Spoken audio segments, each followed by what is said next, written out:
Welcome to The Big Rich Show. This podcast will focus on conversations with friends and acquaintances within the four-wheel drive industry. Many of the people that I will be interviewing, you may know the name, you may know some of the history, but let's get in depth with these people and find out what truly makes them a four-wheel drive enthusiast. So now's the time to sit back, grab a cold one, and enjoy our conversation. Whether you're crawling the Red Rocks of Moab or hauling your toys to the trail, Maxxis has the tires you can trust for performance and durability. 4 wheels or 2. Maxxis tires are the choice of champions because they know that whether for work or play, for fun or competition, Maxxis tires deliver. Choose Maxxis. Tread victoriously. Why should you read 4Low Magazine? Because 4Low Magazine is about your lifestyle, the four-wheel drive adventure lifestyle that we all enjoy. Rock crawling, trail riding, event coverage, vehicle builds, and do-it-yourself tech, all in a beautifully presented package. You won't find 4Low on the newsstand rack, so subscribe today and have it delivered to you. Hello, everyone. Thank you for listening to Conversations with Big Rich. This week's episode is going to actually be split into the next 2 episodes, this week and next. Had a conversation you'll hear with Bob Bauer. It was a record interview length of time for us, almost 3 hours. So to make it easier to listen for everybody, we are cutting it into 2 parts, and you'll hear the first part right now. On today's episode of Conversations with Big Rich, we have none other than Mr. History himself in off-road, Bob Bauer. He'll probably be embarrassed by that kind of an intro, but if anybody listening knows Bob Bauer, you know what I mean. And for those that have never heard of Bob and have never talked to him, you are going to find out. Sit back, enjoy this conversation, because Bob is an encyclopedia of great information. Bob, thank you for coming on board. Well, Rich, it's my pleasure. I'm not used to doing things like this, and so I'm really curious to see how we do and how the listeners like it. That's going to be it. Okay, well, I'm positive that the listeners are going to like it. I've been really looking forward to getting you on the air here and discussing your history. So let's jump right in. Where did you grow up? like I ever really did grow up. And to tell the truth, it's just like somewhere outside the La Brea tar pits. I remember playing with saber-tooth tigers as a child.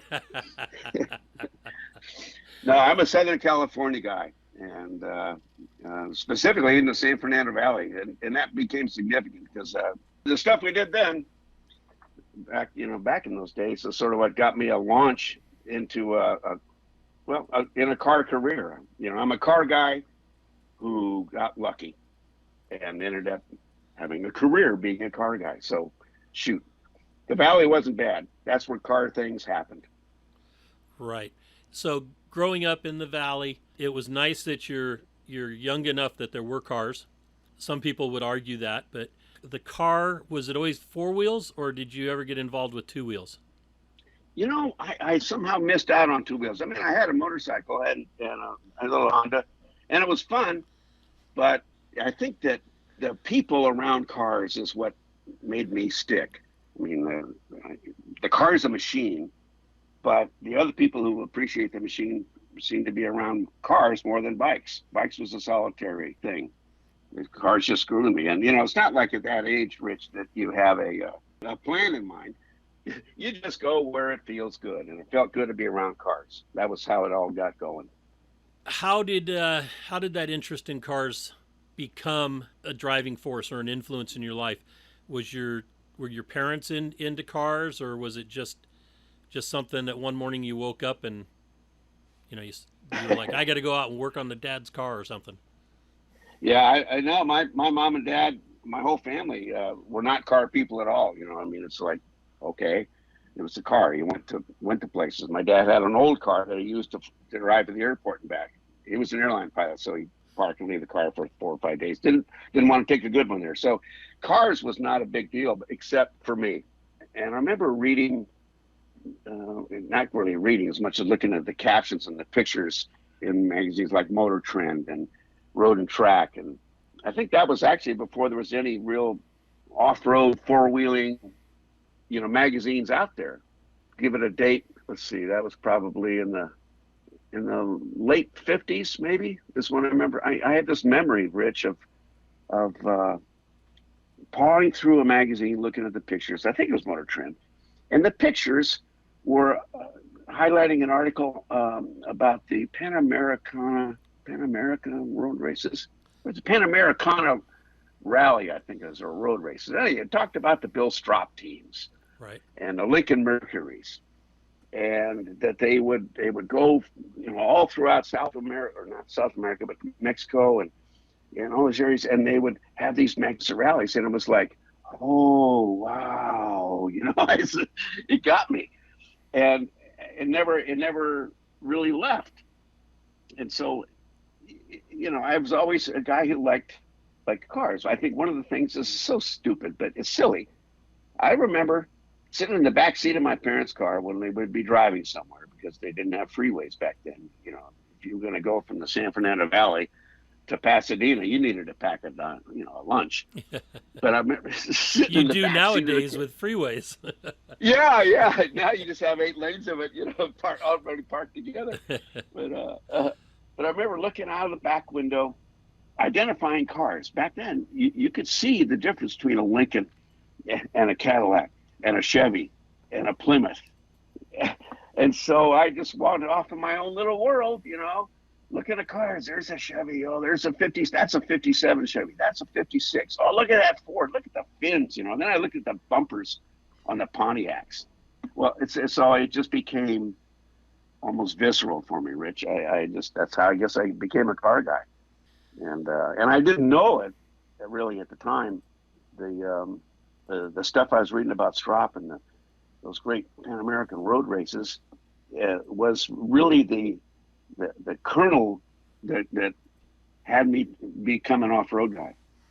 I had no idea how strong the urges were down inside until they got triggered one day. That was something. So what was the first vehicle that you got to drive? It was I couldn't give you the model year, but it was an old military Jeep. Oh, really? Yeah, Jeep was my first, and it was a 3-speed.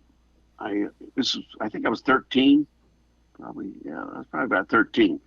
My godparents lived up in Lake Arrowhead, which is above the mountains, in the mountains above the L.A. area, and they lived there, and they owned a little water company for this Sky Forest little community.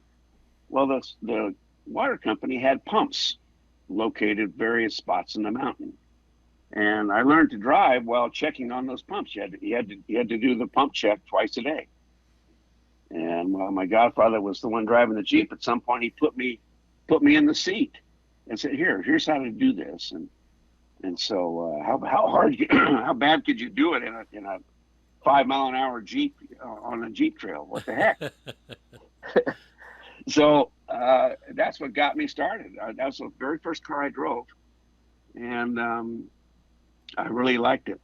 Of course, sometime later in my life, I remember stealing my mom's car like every other kid and taking a joyride at night. And she didn't know I knew how to drive. So I could not have been the guilty party. It's probably my older sister. That's great when you can deflect blame to somebody else. Yeah, well, I was the youngest, and so I got really good at it. Yeah, that was the first drive. That was it. Marked me. Okay, what was your first car? Well, my first car was truck? a 55. No, it was a car. Okay. It was a 55 Chevy, and 2-door. Oh yeah, it was a 2-door. It was a Del Rey. Nice. Which was a 2-door with a post, but it was a light car. It was one of those.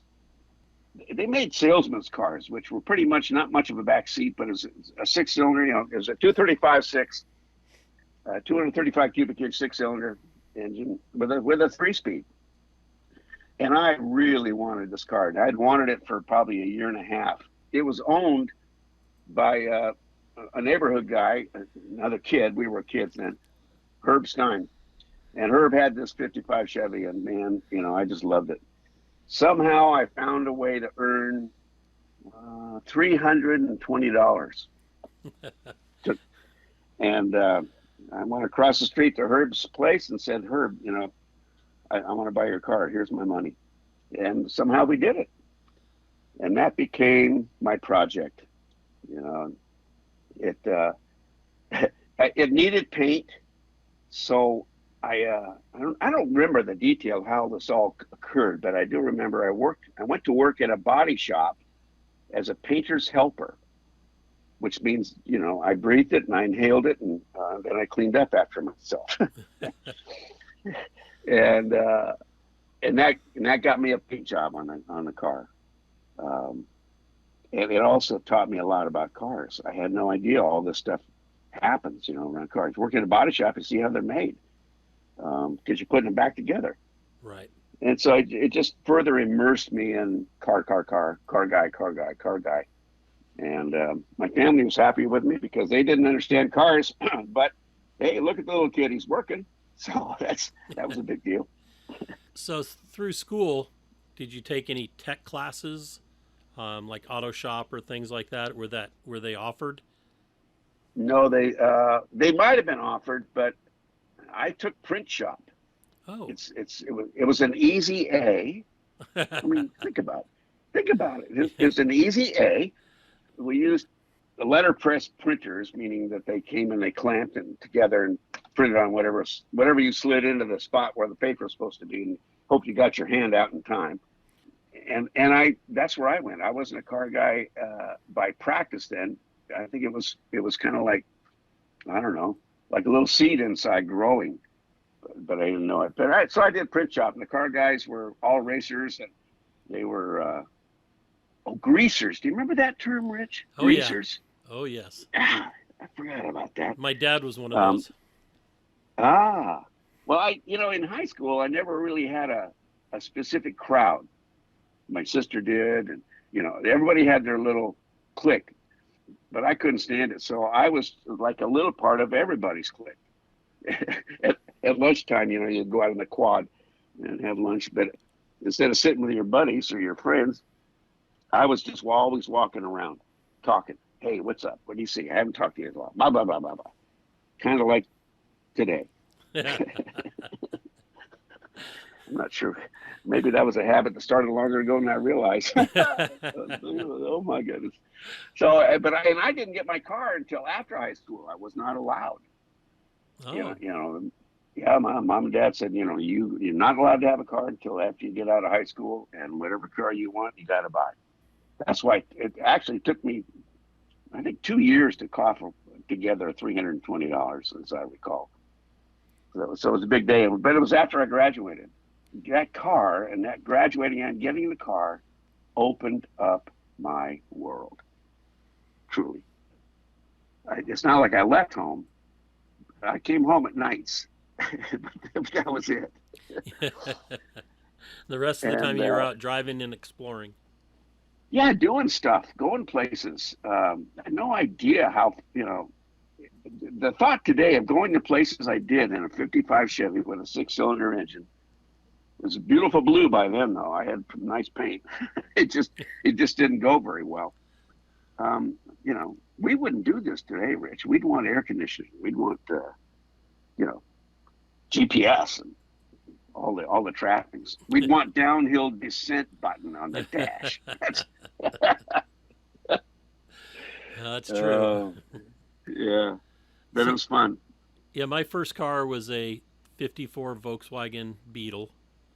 The old oval window. It was the first year from the oval window. And then I was the third owner. My dad's best friend, who he went into the military with, bought a Volkswagen when they were stationed over in Germany, brought it back in like 57, 58, and then he had it until I purchased it in 72, 73, Gosh. 70, 73 maybe, 74, because I bought it before I could actually drive. And again, it was one of those things I had to earn the money, and I had $300 and I wanted a Fiat, because a friend of mine was looking at Fiats and I thought, oh, it'd be really cool. And then I saw the Datsun 510 and I wanted one of those really bad and couldn't find anything in the price range. And then Ken Hoffling was the guy's name, had that 54 Bug, and he goes, well, how much money you got? And I said, $300. And he goes, I'll let this Bug go for $300. And I looked at it and I was like, sold. So I had it for a year or two before I got my license, and then just worked on it. And that's where I really learned. I started taking auto shop to get all my English requirements out of the way. I did yearbook staff. So I cheated the system there, like you were talking about print shop, Easy A. Same thing. Easy A. Yeah, Easy A. Same thing with yearbook staff. I got to write notes for all my friends to cut class and stuff. It was great. But that Bug was an important part of that, because we could load everybody, load a couple friends into it and go surf or do whatever we wanted to do, go play, go cruise, just find trouble to get into. So yeah, I understand the whole concept of once you got a set of wheels, the world became bigger, yet smaller. Yes, exactly right. But can you imagine how horribly your life would have gone had you got the Fiat? Oh, I know. I'd have been working on it every day, because my buddy's 124 Spider, he worked on it every day. Fix it again, Tony. Yes, exactly. Man, well, the car, it got me out and around, but it also forced me to keep working, because even though gas was 24, 27 cents a gallon, and if you bought 8 gallons, you got a free set of silverware or something. I needed gas, and I grew up in a neighborhood where it was like everybody went down to good old Tom Johnson's Union Oil. Tom Johnson 76 down there at Woodman and Ventura. Been on the intersection since 1926. So it was like everybody in the neighborhood used that gas station. Right. And many of the young guys, I was one of them, ended up working at the gas station. That was like a rite of passage. You got to go through Tom Johnson's to get out to the real world, and that furthered my dedication or infection, I'm not sure which, with the car. Now I could put the thing up in the air. Ooh, I could get underneath and look at stuff, And I wanted it to sound better. So rather than buy an exhaust system, I just pounded holes in the existing muffler. It worked. I didn't know diddly. I mean, I really didn't know diddly about cars until I went to that gas station. Do you realize that was your first step into being a redneck? Punching holes in the muffler to make it sound louder? I like the idea, though. I'm proud of that. Yep. It's better. It was better doing that than cutting it off. Yes. Yeah. And, man, but that gas station also caused change for me. It's funny, Rich, you don't know the stuff that's happening until it's in the rearview mirror. Isn't that odd? True. But I remember this was the kind of gas station too, Rich, that when a customer comes in, you go out there and you give them their full tank or $2, whatever it was, but it was religiously all the glass, front and back windows, check the oil, check the water, everybody, every car. So there was this one customer who came in. Oh my goodness, I have totally blanked on his last name now. But he had a 1960 Corvette. The Corvettes were interesting then, but it was like I had never in my mind thought, oh shoot, I could do a Corvette. No, I had a 55 Chevy that I was punching holes in to make it look good, And so he came in the first time I saw him. I went out there and washed his front windshield, and then I washed the back window with the spritzer bottle and a paper towel, and he nearly jumped out of the car. Yeah, well, it was all over me. Stop, stop. He says, stop. What? Back window in that car, it was plexiglass, and all I was doing was scratching it. He and I had a relationship at that point. And fortunately for both of us, he was the adult. And realized, this kid just didn't know what was what. Next time he came in, he had a small bottle of this stuff called mirror glaze. He says, "Here, use this and this rag on my back window," and he left it with me. Nice. And I thought, wow, So every time he came in, that back window got better and better and better, and I just loved his car. Well, and he knew it. So pretty soon, pretty soon. This is a year later, he's still coming in, and it's glad to see each other. Trouble is, he got sick. He died. Oh. The owner of that Corvette couldn't drive that Corvette anymore. His wife knew about how much I liked the car. And she came to the gas station and said, you'd probably like to have this Corvette. And I said, well, yes, I would. But I don't have thousands of dollars. And she asked me, she says, well, how long would it take you to put together 1,500? And I said, well, I think about 90 days, about 3 months. And I did. And I bought the car. Nice. And it was, I had no idea what I had just done. So, because you're a Valley guy, you got yourself a new to you Corvette. It was, I don't know, was it 6, 7 years old, 8 years old? I can't remember what it was. A 60. You go to VanNuys Blvd. That's where you go. Cruise. And yeah, you bet, buddy. You got to show off. And so I did. And I saw this parking lot at an old Dodge dealer that had gone out of business, but the parking lot was still there. It was like 7 or 8 Corvettes all parked in this one lot. And it wasn't like they were for sale. It was people. It was their Corvettes. And so I drove in there and said, basically, ¿Qué pasó? What's this? What's this all about? Oh, well, we're a club, and it's called Corvettes Unlimited, and we meet down here anytime, and this is our lot. Our lot. I said, yeah, we took it over. Oh.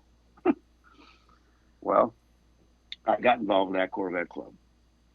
And then one of my ugly sides sort of showed up at the club meetings. They had a meeting every Wednesday night, and they had an event every weekend. We'd go somewhere and do something. But during the meetings, I came to learn about myself, Rich, that I'm a guy who does not lack an opinion.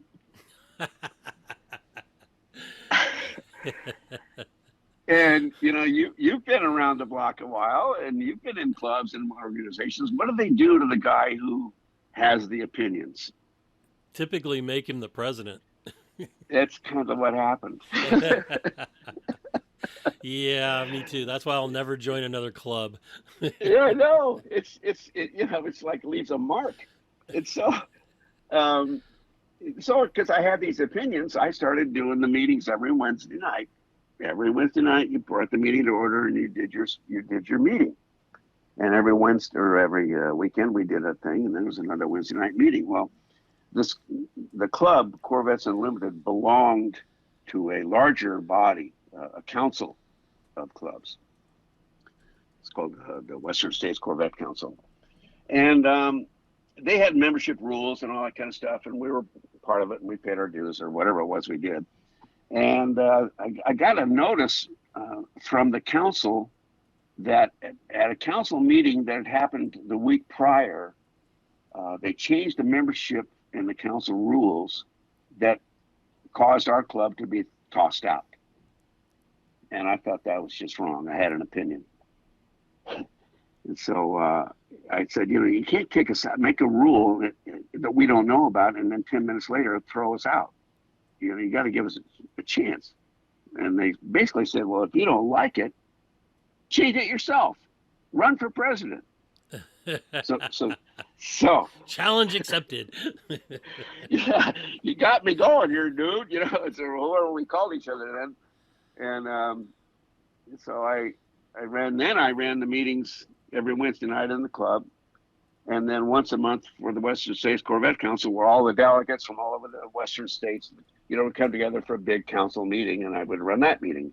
What I didn't know at the time, Rich, was I was getting trained as a speaker. Right. It just never occurred to me because I was busy doing other things. I had to speak to do it, but so I was. And that led to me learning about BF Goodrich was starting to show up in the magazines with this fat, wide tire that no one had ever seen before. And I was always interested in that because we were autocrossing at the time. And I wish I could remember the sources for all this information, Rich. Jesus, I remember reading something somewhere that the National Council of Corvette Clubs was getting all sorts of sponsorship and love from BF Goodrich Company. But my council in the West, the 22 Western states, we were being ignored. So I had an opinion.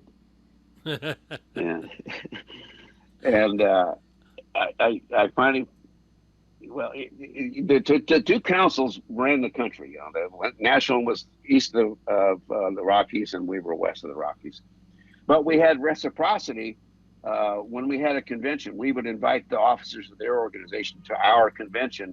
If they could get themselves there, everything was comped once they did. But they had to get themselves there.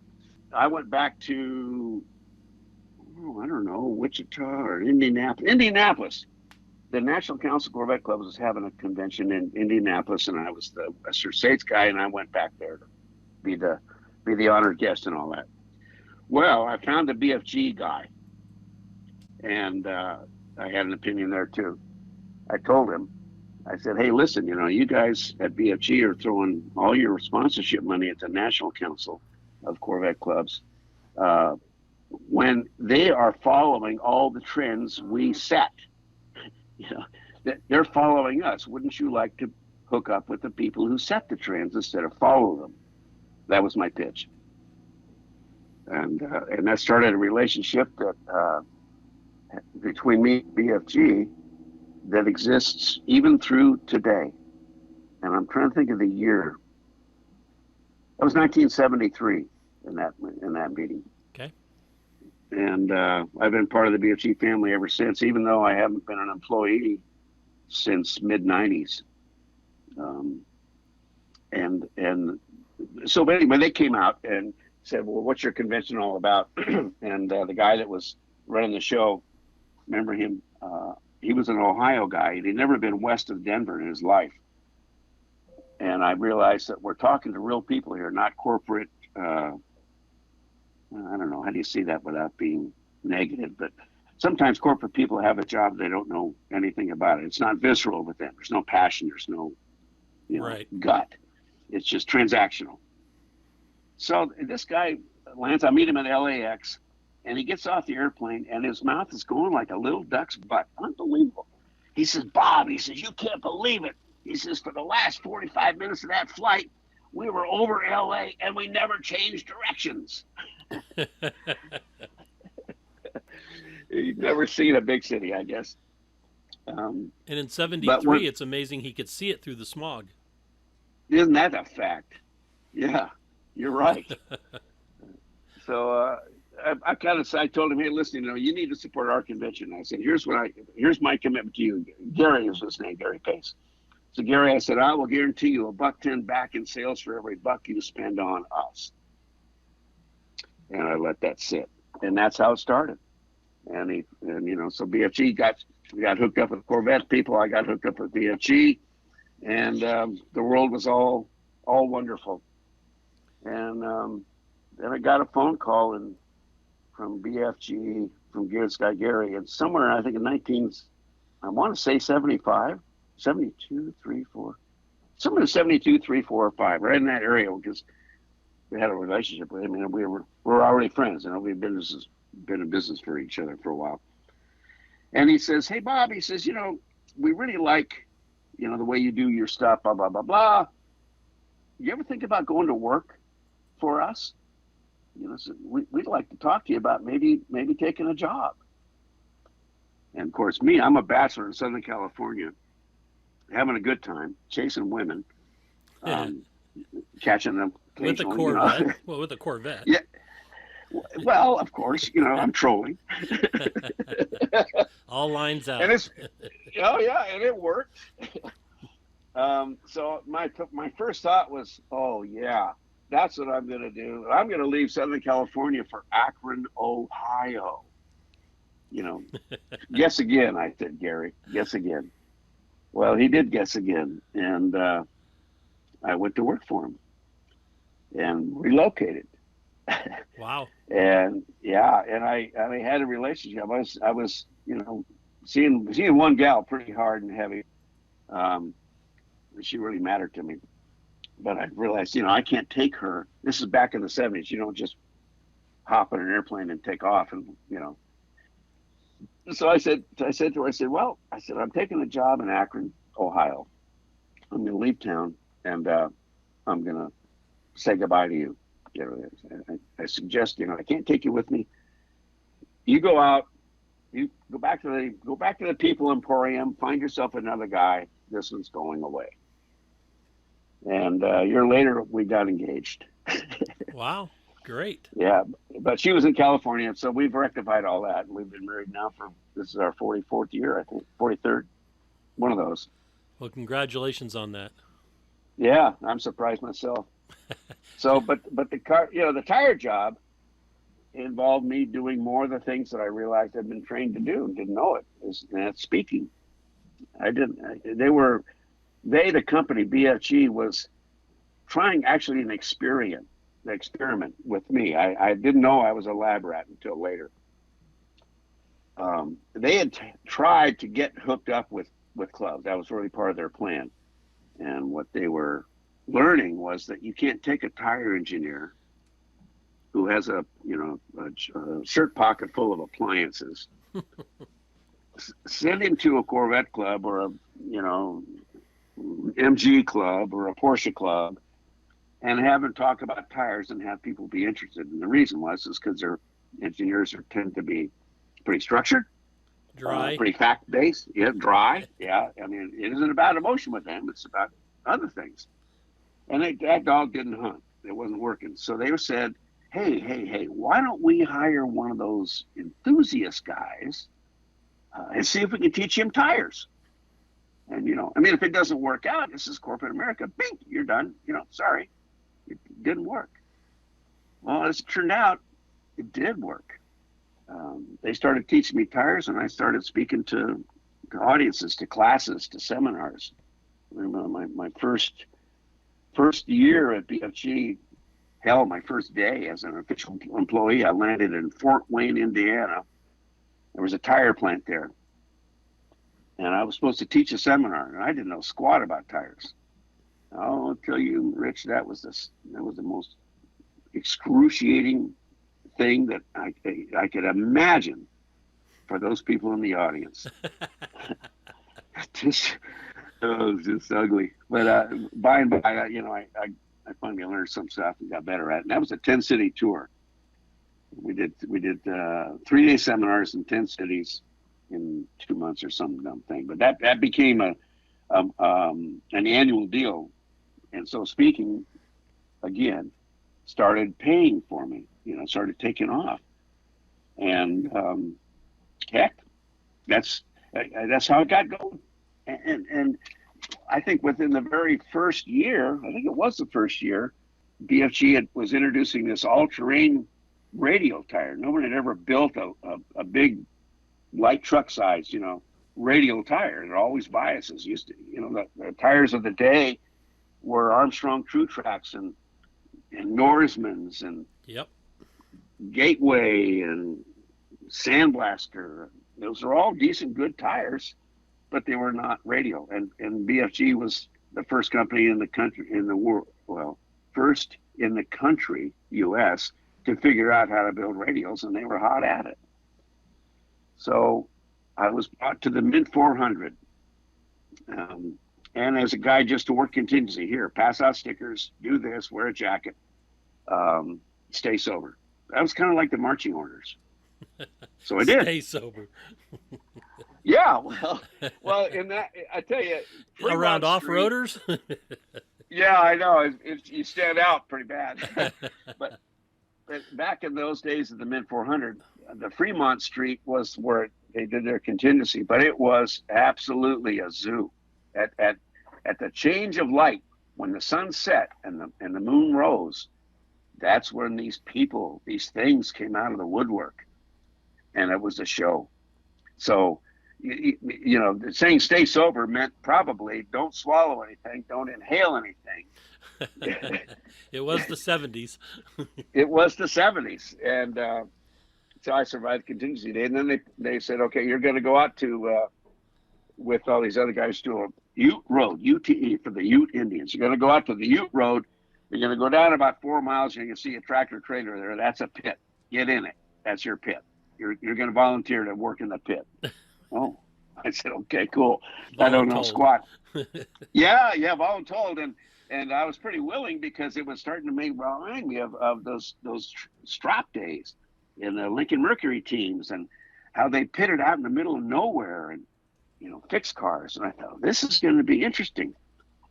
And the race starts. We're out in the pits.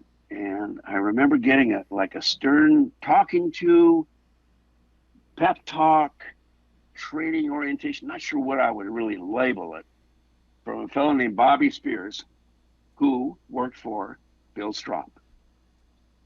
And as he was telling me how to pit, I remember to this day, Rich, Bobby says, remember, slow hands, slow feet. He says, you'll be faster. Don't rush. You know, listen carefully, move carefully. Wow. And then the first pit stop happened, and I did my job. My job was to hand a wet rag and a bottle of water in the cockpit on the passenger side. That was my job. And while I was doing it, all I could think of was like, holy cats, this is what I've been dreaming about all my life, and now it's here. I want more of this. I want more of this. And that was the lighting of the fire inside.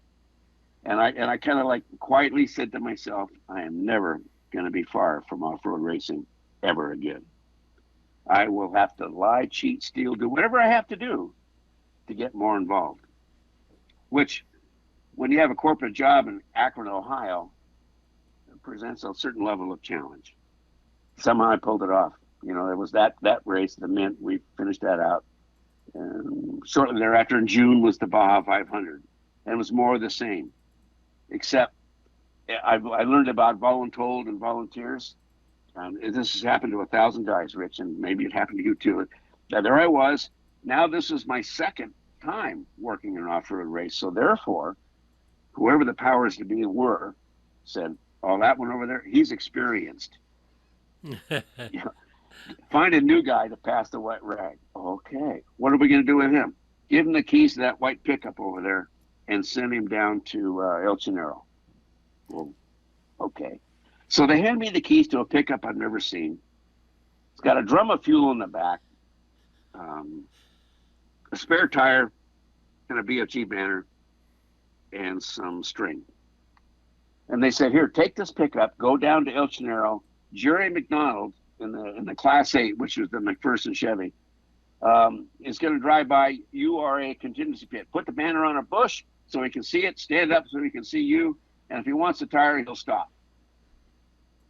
Well, I had no idea where El Chenero was. What the heck? El Chenero? And they said, well, it's a spot on the road just north of after the 5 years. What? Hey, Bob, just get yourself out of town. Can you do that? I didn't realize how hard that was, but I did. And they said, just stop and ask people along the way, hey, where's El Chenero? And so I did. I would stop about every 15 miles. I'd see some guys stop and say, where's El Chenero? And keep on going, keep on going. Well, I learned about being a volunteer. I got back, and Jerry drove right by. He didn't want the tire. He didn't want the fuel. And he didn't even look at me, frankly. So I said, well, okay, my job's done. I loaded the tire back up and found my way back to Ensenada. And then my Baja 500 was over. I got dinner and had a beer, and that was that. I was happy. I'd done something. the next off-road race, they tell me, find someone to give these keys to. for You're like, for this pickup over there. yeah, it's got some stuff in the back. It needs to get over there. And I realized I'd just been promoted again. And so it went. I kept myself involved, and I loved it. Absolutely loved it. There was a bunch of years of just being a volunteer, a pit guy, and it's amazing, Rich, what you can learn when everybody's trying to teach you something. Yes. It's so simple. I wonder how come people blow it, but if you just shut up and listen, people give you the answers to all the questions. True. And that's what I did. So I ended up getting a lot of experiences at a lot of things around the off-road world. And BFG's presence then was not as large by any stretch as it is today.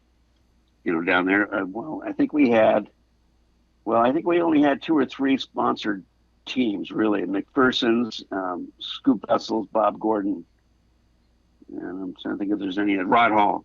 That was it. That was the whole BFG contingent. That's a pretty good list of names, though, for only being 3 or 4. Yeah. Well, then they added them. Yeah. Then Charlotte Corral was added. She had a driver that she hired named Ivan Stewart, who used to be pretty good in buggies, they say. Ivan who? Yeah. Yeah. The long, tall guy. But then it was Charlotte was there, and then Don Adams came in, and then bit by bit the team started to, or the group really started to just get a little higher in numbers, and I was a happy camper, really. I got to go to races 4 or 5 times a year, got to learn more, do more, see more, eat more dust. Shoot, it was heaven. It was heaven, and so I just did my job. And then in 81, Christmas Eve day of 1981, I remember being called into the boss's office. My primary responsibility at the company then was to manage all of these seminar efforts. If we're doing a 56 city tour, and it was my job to do all of it. Just Rich, you go on the road. You just have to do a lot of stuff before you leave town. Don't take the keys out of your pocket till you're ready to be someplace. And so that was my job, and I loved it. I absolutely loved it. I really did, because people would respond in the classes, and you knew, well, for me it was important to make a difference for somebody in those classes. And I remember this one guy, I won't ever forget him. His name is Jim Webb. He worked in our company tire store in Louisville, Kentucky, and he was a Kentuckian, no question. And the first year that old Jim Webb came to our seminar, I remember him sitting in the back. He was wearing, dark blue uniform pants and a sort of a darker, but not dark, totally blue shirt with his name on it on a little embroidered patch there.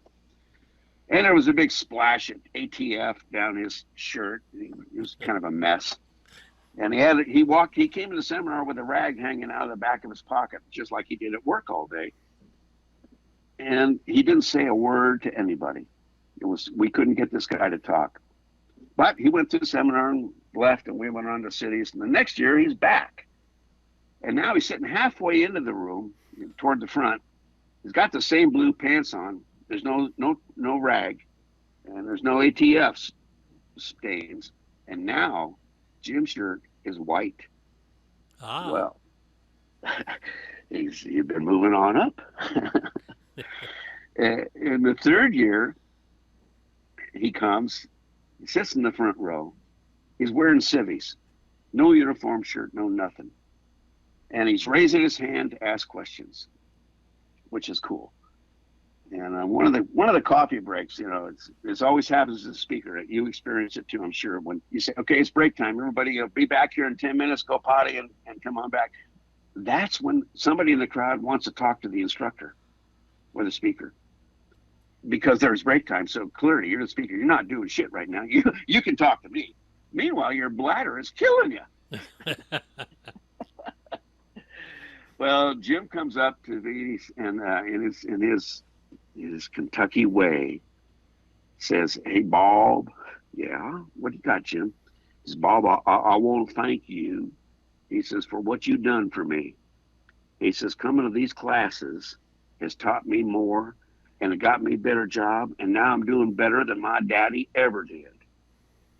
I'll tell you, Rich, that struck home for me.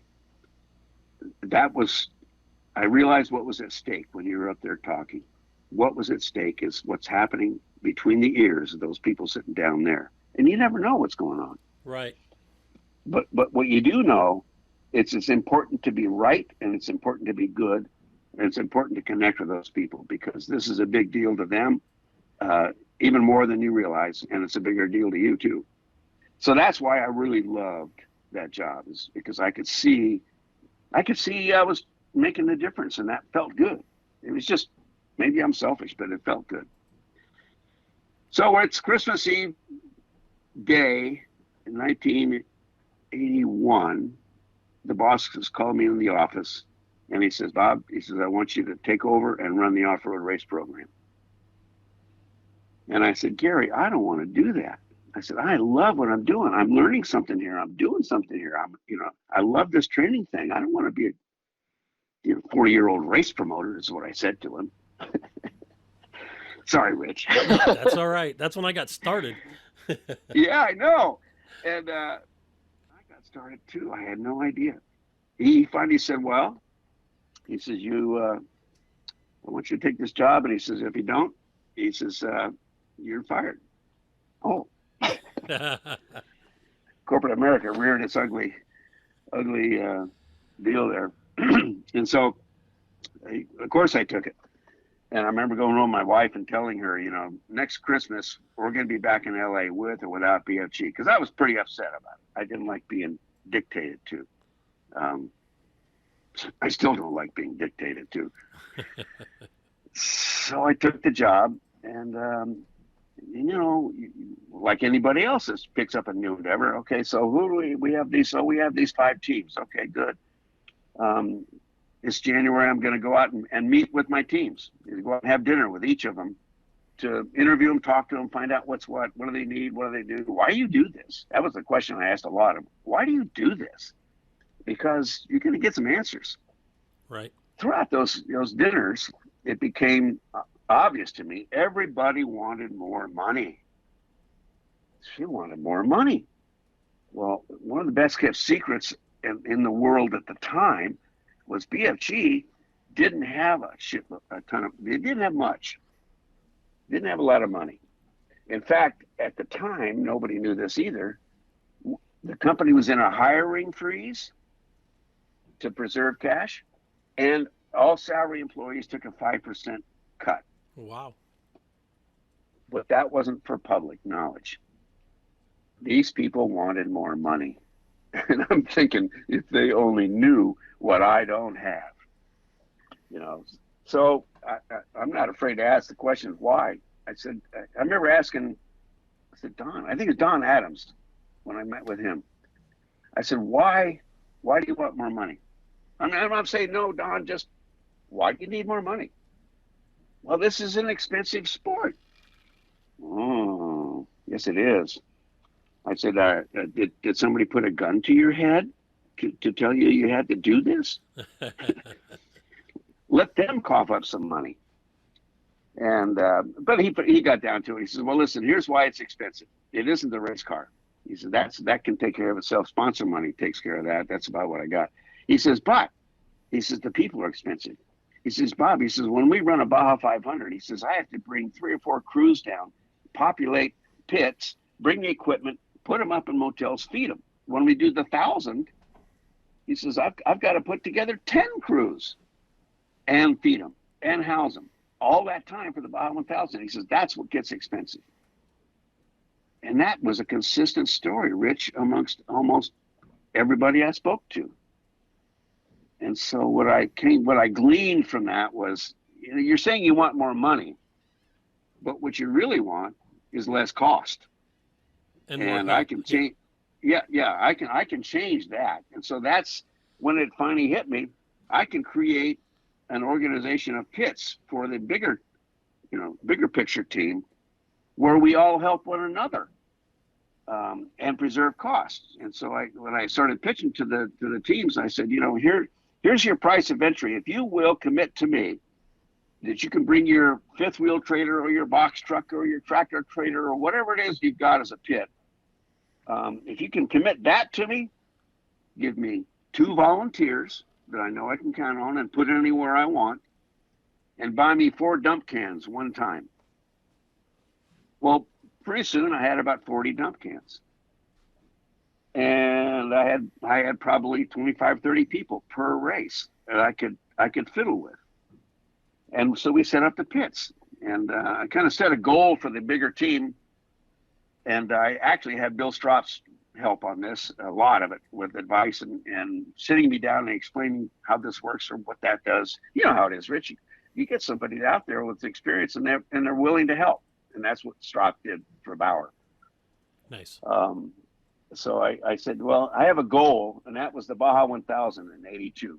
Our goal is to have this thing fully functioning as a team, because we have 1,150 miles of desert to pit for a lot of thirsty race cars. And I want it to work. And so everything we did all season leading up to that race was really rehearsal, practice, ferreting out the glitches, finding out what you don't know. By the time the 1,000 rolled around, it all worked. It all worked. We won.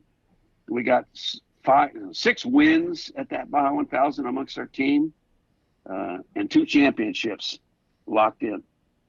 So the teams liked it.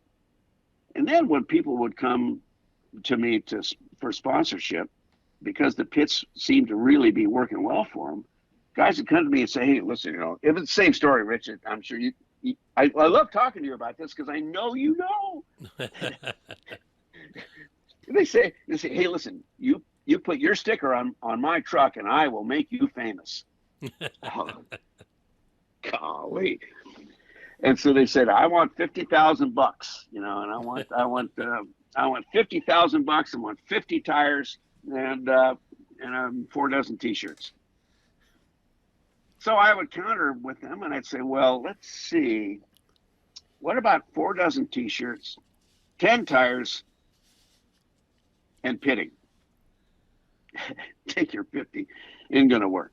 And they all said, sold. And that's how we started the BFG pit organization. It was really to take advantage of the strength we had with, and to not have to deal with the problem we had, which was nobody had money.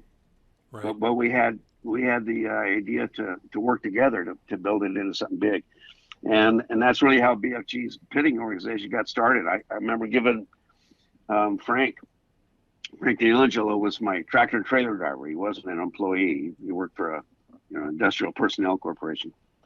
I remember giving Frank the instructions to say, anytime you're driving that tractor trailer to or from a pit, especially in Baja, if someone stopped by the side of the road, you stop that tractor trailer and you give them whatever they need. If they need oil, give them oil. If you've got fuel and you give them that. It just because I wanted to get as many exposures to this pitting idea as I could. I'd been to a See's candy store. I know about that first piece of candy that they give to you. And so it was really See's Candy marketing that built the BFG pits. I just gave away a little bit at a time to people to sample it. So if you were running Yokohamas or Goodyears or anything, and you had a problem, you knew you could fly into a BFG pit. You could get welded. You could get, electrified. You could do whatever. We would sit you down and feed you a hot soup or coffee or sandwich. It was a haven in the middle of nowhere. And by the time people started experiencing it, they wanted to be part of it. We started selling tires. I'll be darned. And so one thing led to another, and pretty soon, everybody liked it. I was only on that job for a year because I meant what I said to my wife about, next year we're going to be back in Los Angeles. And the real reason was because my mom was out here alone, and no one was left, and so I had to kind of take one of those, left or right hand decisions. What do I do? And so I said, we're going back, and my boy's going to grow up with a grandmother instead of here in Akron, Ohio, where he has neighbors. So we did. But I kept my hand hot in off-road racing. While I ran the program in '82, I would not allow myself to get into any race car for any reason, especially because all the teams are saying, get the guy in a race car. He'll hemorrhage money. And I knew they were right. Exactly. So I said, Bauer, no, don't get in that race car. Don't touch it. Step away from the race car. Because they didn't know that nobody knew I had any racing experience. But all those years of chasing, racetracks and the Corvettes all over the Western States, I'd already been racing, and I already realized I'm an inmate now. You can't stop. So that wasn't my job anymore, but I was based in LA, which made me, closer to the off-road races. So when an off-road race happened, I just drove in and went on my own. Pretty soon things started to happen. Guy said, hey, why don't we put you in the truck this has happened in Phoenix, in fact, at PIR. The Randall Racing Group out of Mesa, Arizona, Jeep people. Had a Jeep Honcho, and Johnny Randall was he was a horse, but he's fast and nuts. So they said, well, why don't we put Bob in with Johnny to give him a ride, because he's been so nice to us over the year. Give him a pay. This is really nice to us. Well, what they were really saying is they wanted to go out and scare the pants off of me, and nearly did, but not quite. And so they found out in that PIR race that actually this man over here seems to understand what's going on in the race car. He must have been in a race car before. And the next time they said, hey, how about you ride with Johnny in the desert? They offered me a co-driver job. And Rich, I was like, I have finally arrived. This thing I've dreamt about all my life. Now I can. Holy moly. So that's what got me into the race car, and then I started being a co-driver, because it was really clear to me. I don't know what everybody else saw, but it's clear to me that done right, that right seat, that right seat could win a couple of races a year for the left seat if you do it right. So true. Yeah, and the right seat pays for nothing when it breaks. It was fun. You break a sector shaft, you end up in a tree. Hey, just chop the tree down. We'll get the truck back. And I didn't realize that then. It's kind of like with my speaking. I didn't know at the time that I was developing any kind of a valuable skill or otherwise. But I was. So I became known because Johnny Randall was kind of a terror on the track. He's probably got as much flying inverted time as Bob Hoover, but it led to one thing, and then they said, well, this guy seems to be cool. Put him in with some volatile drivers, or not volatile. Yeah, volatile. That's a good word. That doesn't talk about sanity, does it? No. So I'm not hurting anybody. That's good. And then they put me in with Ivan Stewart in Charlotte's Class 8 truck, and one thing led to another, and pretty soon I got a call. This was, I started in the desert racing in the cockpit in 83 or 4. I don't know, 83 or 4, somewhere in there. And I had a series of rides, and it was fun. I remember at the 83 or 84 Riverside Raceway, the World Championships at Riverside. And I don't know if you have ever attended, but it was, in those days, it was, 100,000 people. And I was riding with Johnny Randall in that race. Well, we had a wreck. We were coming up on a lapper and took us sideways. So sent us into the air. We made ESPN's Crash of the Week on that one. And I remember having the sky dirt. It's just, I said, oh crap, here we go. And I remember hanging on to my belts, pressing on the floor to brace myself. And I kept my eyes wide open because, Rich, I wasn't about to miss a crash like this. This is going to be good. And man, that was something. We got out. I remember my first sort of vision after the sky dirt was then there was this long sky dirt bang. Was seeing Mickey Thompson in my passenger side window. We were on the skin of our top. We were on our lid, tires in the sky. And I'm looking at Mickey Thompson hollering at me something. He always had this little ball of spit on his lip that would fling off every now and then. And that's what he did. It did. It came right in through the window net. He was asking me if I'm okay. And meanwhile, my brain is saying, why is Mickey Thompson upside down? And then things started to clear up a little bit. It wasn't quite as foggy. Oh, man. And so we were wrecked. We didn't win. We were in first place at the moment, but that didn't last long. And so I got out, and we got out. We got back in the pits. You know how it is, Rich. You can drag the Hulk back there, and you all standing around the pits pointing and laughing at each other and telling, well, you lived through that one, dude. But I had a second ride lined up with Chuck Johnson out of Rockford, Illinois, in his Class 7S Ranger. So, as much as we just had a crash, I had to get my hat and go over to get into Chuck's truck and run his thing in the mini metal challenge. We went from the heavy metal challenge to the mini metal challenge. That's what it was.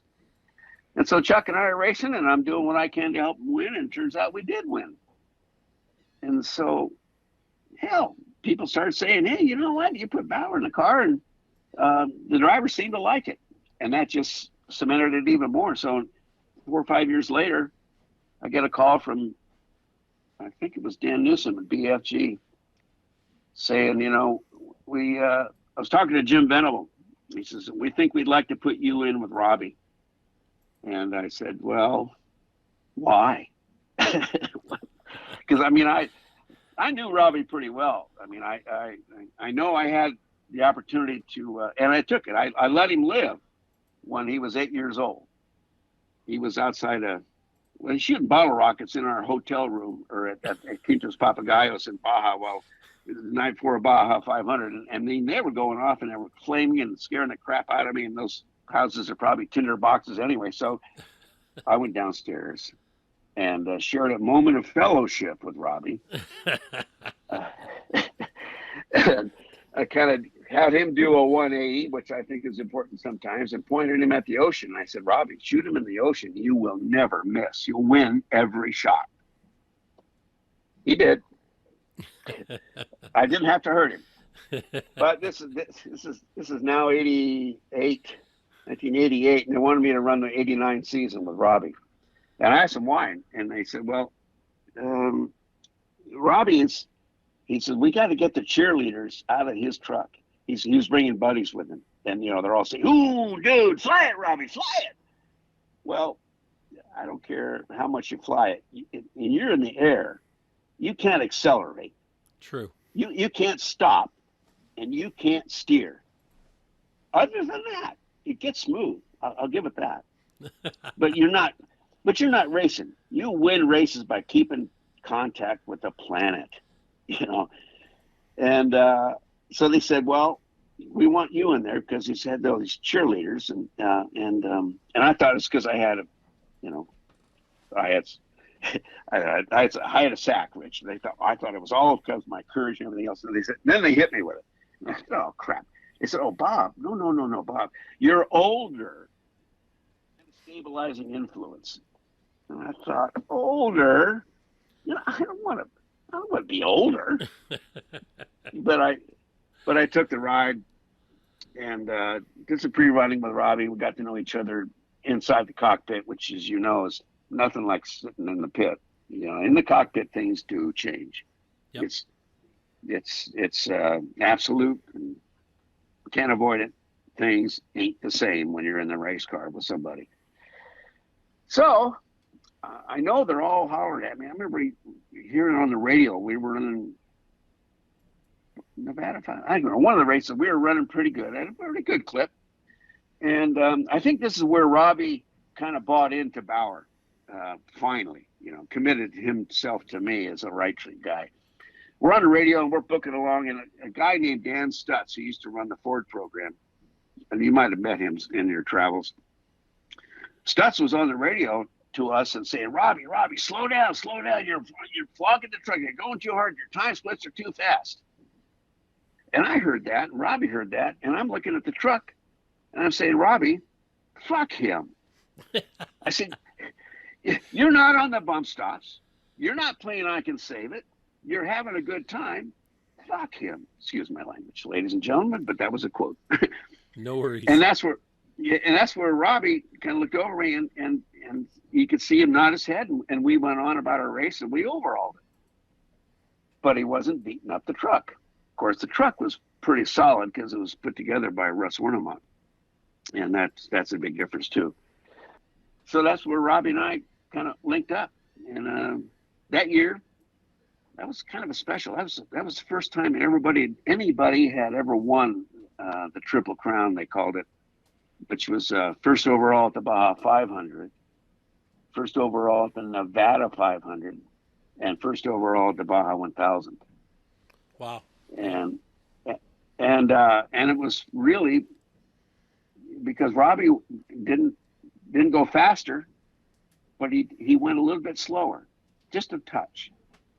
And we kind of figured together, I don't know if we talked about it. I know I have with other drivers. I couldn't tell you for sure about Robbie, but in my mind, the key to winning a desert race, a long distance desert race, is not by going faster.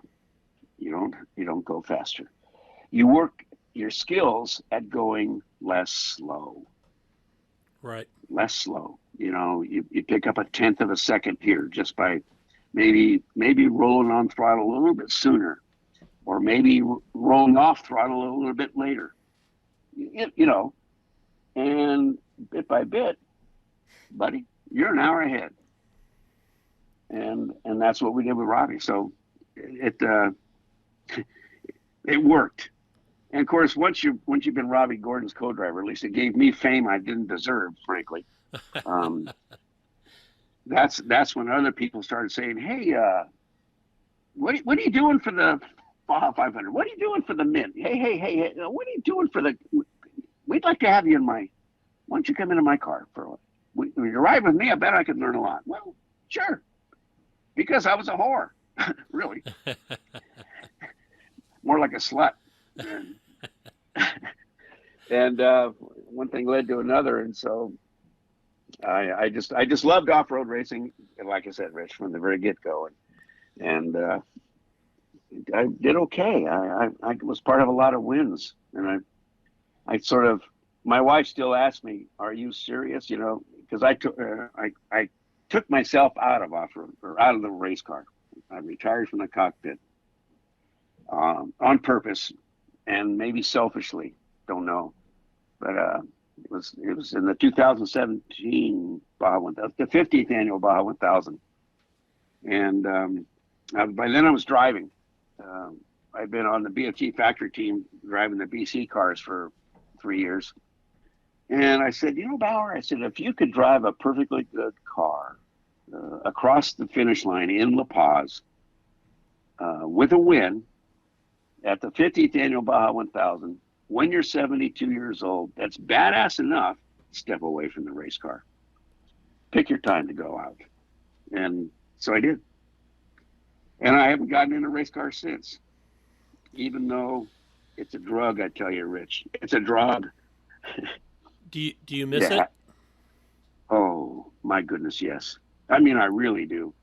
I lied. I have sat in a race car since, but with no motor running, no nothing. But it just fits. It just fits. I feel like when you get in that cockpit, it was so serene. even truly, even at 110 miles an hour with Robbie Gordon going through 5-foot whoops, there is a serenity in there. And it just feels good to just sit in one, looking at the gauges. I can smell the noise. And hear the colors. I can, exactly. So answer to your question is, yeah, Rich, I do miss it. But realistically, I have to be, I have to be realistic, and I am. And there's a couple of things that come to mind. First of all, there's a lot of good people out there that deserve those rides too. And second, it doesn't really make sense to put a 70-plus-year-old man in a race car and expect to be competitive if you have to change a tire. Seriously. Oh, yeah. I get it. Yeah. And the whole idea of being able to do it on your own terms, that was worth it. So, I knew it was time to call it. Plus, I had an in-cockpit career that lasted, let's see, I'm terrible at math. Let's see, 83 to 93 to 2003, 34 years. Yep. Okay. 30 or 34 years. But here's the deal. The most important reason it was smart to just call it, realistically, I'd gone all those years, all those miles, and I'm not proud of it, but we had plenty of wrecks. I've flown inverted, and I never lost so much as a drop of blood. Never broke a bone. I got one orthopedic massage after a Mint 400. I remember that. That's a pretty good track record. Yeah. And so I'm not sure if I retired from the cockpit or I escaped from the cockpit. I don't know. I would love to get back in just for the feeling of it, but I'm really, actually, I'm more glad that I was able to just say, Bob, you called your own shot. You picked yourself out when you wanted. And it was so much better than not getting the phone call in July that says, hey, what are you doing for the Baja 1000? Because that's how you find out if you got a ride. Right. And if you don't get the call, you don't get the ride. So call it selfish. I wanted to do it on my own terms. I always wanted to get in the race car, whether it was as a navigator or a driver during a race. It was before the 50th. I'd planned on racing with a guy that was building an unlimited Jeep Speed, and I bought into the program. I was going to be one of 4 drivers, and then things went sideways. The car wasn't going to get done, and I decided at that point that when the 50th came around, I was going to try again, and I got offered to a seat and realized that I probably would hurt the team instead of help the team. I've done a lot of high-speed driving in the desert while I'm setting up race courses, not in race cars, full race cars, but probably a lot faster than street rigs need to be driven. I felt I could handle a car well enough.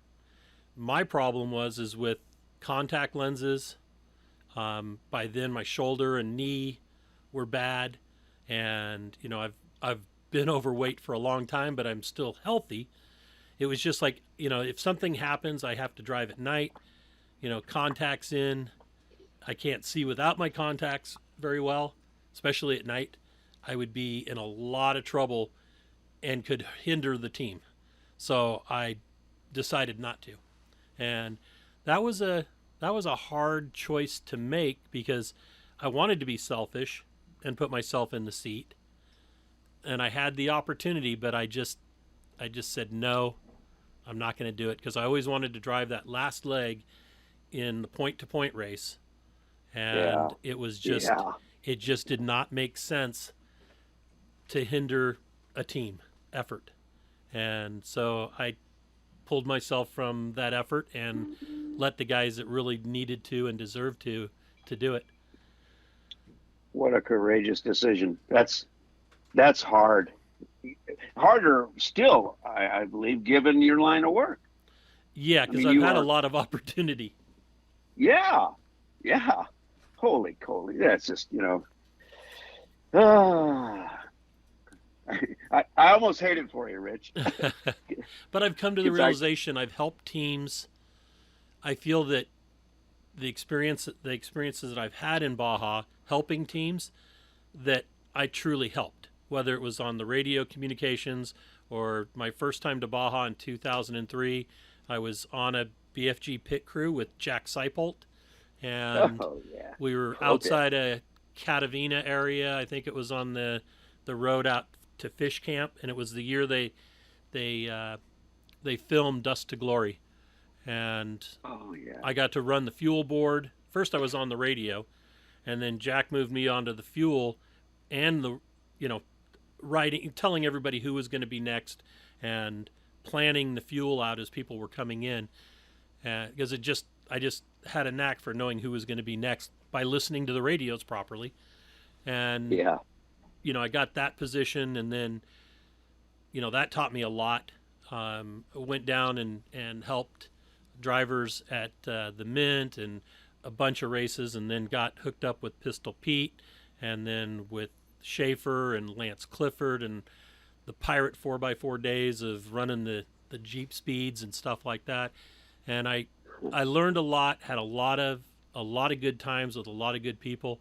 And one of these days, I will get back down to Baja and do some more, but I haven't been back down to Baja since the 50th, and on the 50th, I helped with contingency, and that was, or at Final Tech, I got to be the gatekeeper. Only the car and two people from a team with the car, and that was a fun day though. And I just that's more my speed. I've realized, and I just have to face the realization that I'm not going to be a racer. I'm probably better suited to be on the other side in logistics or be that guy that helps. But that's okay. Oh, it's more than okay. I look at it this way, is that for people who say, this role feels right for me, I like it. And then they carry forth the same sort of execution of the job that makes it even better than if it was just another guy. Yeah. I think the best compliment I ever got was one of the drivers.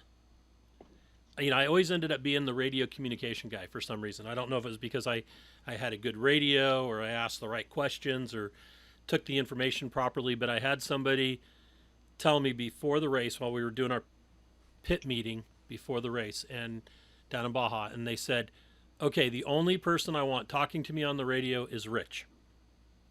Well, that means I had to shadow the car all the way, which was okay, because I enjoyed that more than sitting in one spot. But then it led into a whole bunch of realizations. First of all, I needed to know what kind of condition the car was in, what kind of condition the people in the car were in, where our next pit was, what they needed to be ready.